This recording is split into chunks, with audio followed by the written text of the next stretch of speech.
I have never taken so much as a painkiller in my life. The doctor's face looked how I felt.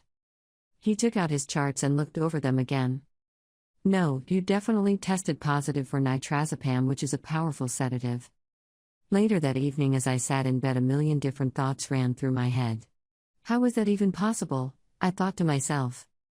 As I sat there, Stephen walked in with my chamomile tea, and just as I was about to put it to my lips, I was struck by the most unnerving thought.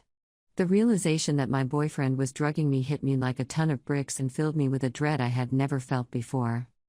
I emptied the contents of the cup down the sink in the bathroom before jumping back into bed. "Was it hot enough for you?" asked Stephen as he jumped into bed beside me. "Perfect as always."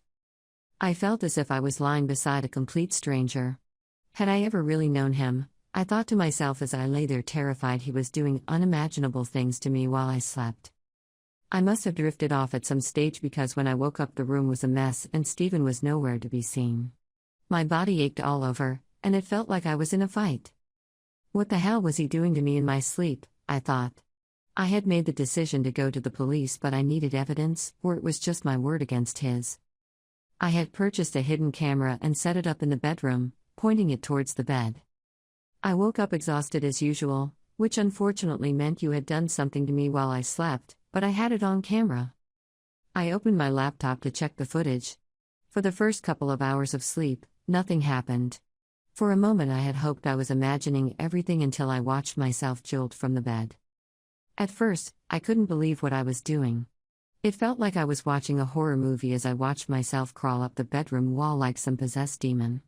I continued to crawl up the wall onto the ceiling, looking down over Stephen like I was ready to pounce on him.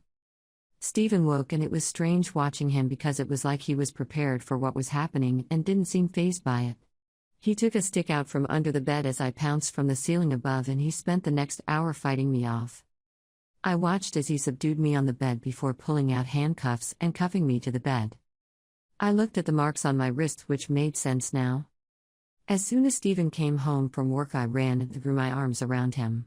"Why didn't you tell me what you were going through every night?" Stephen shrugged his shoulders. "I thought you knew, and usually the drugs I was giving you made things a little easier. Why are you even still with me? My last girlfriend was a jealous psychopath. You're a walk in the park compared to her."